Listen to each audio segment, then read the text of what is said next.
Rasul sallallahu alayhi wasallam, he mentioned one ajib riwayat. Abu Sa'id radiyallahu ta'ala anhu mentions, ذكر رسول الله صلى الله عليه وسلم بلاء يصيب هذه الأمة. Rasul sallallahu alayhi wasallam was once in a gathering with the respected Sahaba Kiram radiyallahu ta'ala anhum ajma'een, and he mentioned some problems, some difficulties, some conditions which will befall this ummah. حتى لا يجد الرجل ملجأ يلجأ إليه من الظلم. These difficulties will be, these halat will be, these atrocities will be such. No one will be able to find no refuge where they can run and take shelter. Such halat will come upon this ummah of mine. Such conditions will come upon this ummah of mine. People will run. People will look. I need a place of refuge. They will find nothing. لا يجد الرجل ملجأ. There will be absolutely no refuge for that person running away from the zulm and the atrocities which he is facing. فَيَبْعَثَ اللَّهُ رَجُلًا مِنْ عِتْرَتِي وَأَهْلِ بَيْتِي. Allah subhanahu wa ta'ala will see the downtroddenness of this ummah. Allah will see the musibah which the ummah is going through. Allah will see the tests, the trials, the tribulations which this ummah is going through. Allah subhanahu wa ta'ala through His infinite mercy will send one person, He will be such, Allah Rabbul Izzat will send him, he will be from amongst my family. In another riwayat it mentions, this person will come with so much khair and so much goodness and so much benefit for this ummah. Had there have only been one day left for this ummah and that person had not come, Allah would stretch this day so much just so this person can come into this ummah. That person from the family of Rasul sallallahu alayhi wasallam, that person who has the sharaf and has the noble lineage that connects up to Rasul sallallahu alayhi wasallam.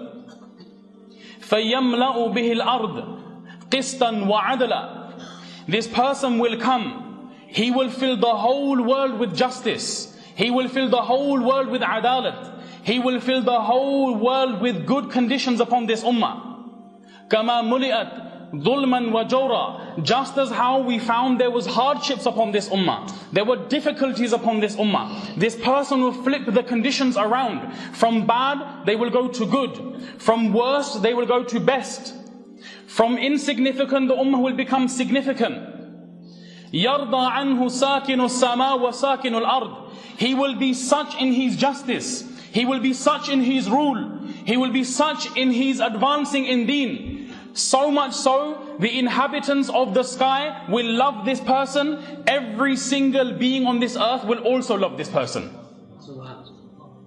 Such a zat and such a person is going to come to this ummah, my beloved brothers. Such a person, Rasul sallallahu alaihi wasallam mentions, he will be from my family. Salima radiyallahu ta'ala anha, she mentions a further hadith where Rasul sallallahu alayhi wasallam, he mentions further, Al-Mahdi min itrati wa ahli bayti. Another riwayah, Al-Mahdi min itrati min awladi Fatima. Mahdi is from my progeny, and he will be from the awlad and from the children of Fatima radiyallahu ta'ala anha. He mentions in another hadith, this world will not come to an end. This dunya will not cease. This dunya will not perish.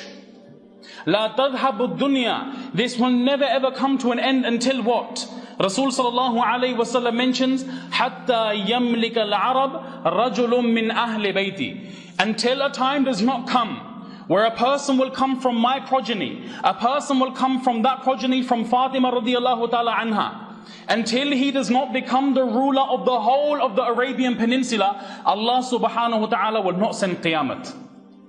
He also mentions this person's name is same like my name. And in another riwayah, يَوَاطِهُ ismuhu ismi wa ismu abihi ismu abi.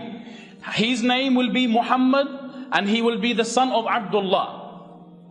He will be Muhammad bin Abdullah. You and I refer to him as the Mahdi and the guided one.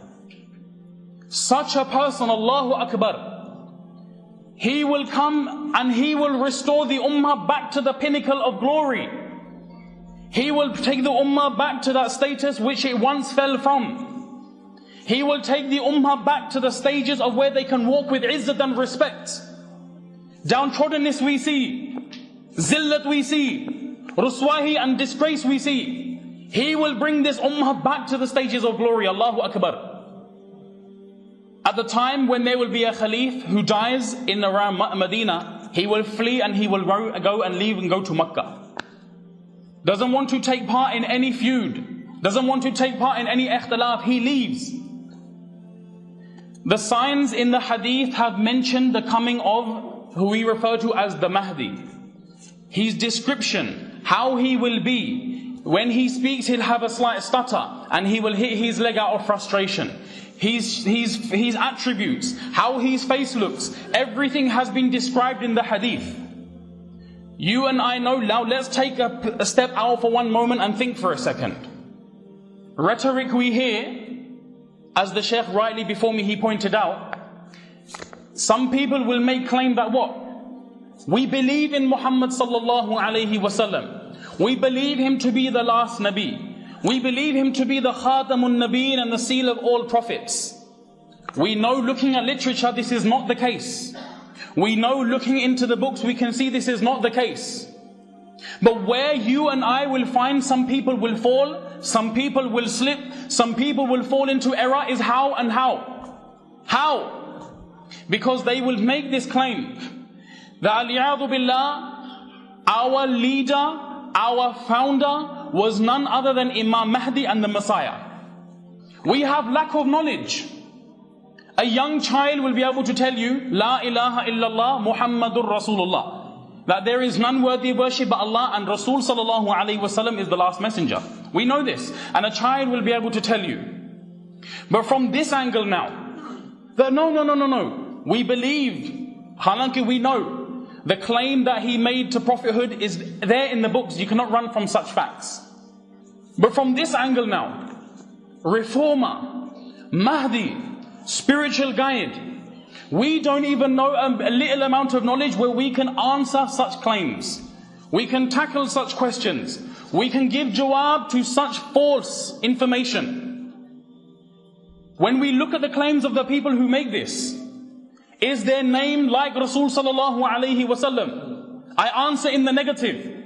Is the father's name like Rasul sallallahu alayhi wasallam? Again, I answer in the negative. If you look at the mother, the Rasul sallallahu alayhi wasallam, anyone who made claim, a person who made claim, is the name like the mother of Rasul sallallahu alayhi wasallam? If not we as a whole, we will all answer in the negative, that no, there is no such thing.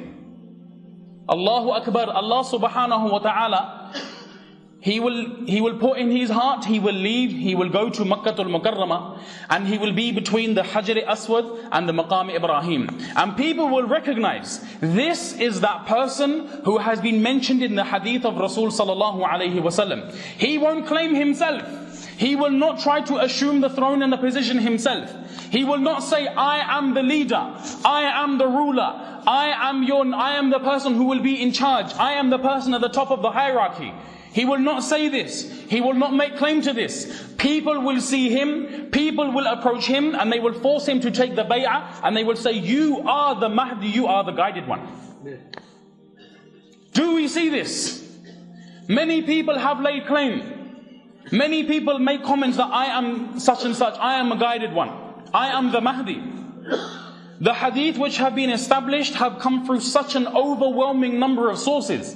One cannot lie, you cannot even try to fabricate. Even doing so, one person's iman will become void and empty.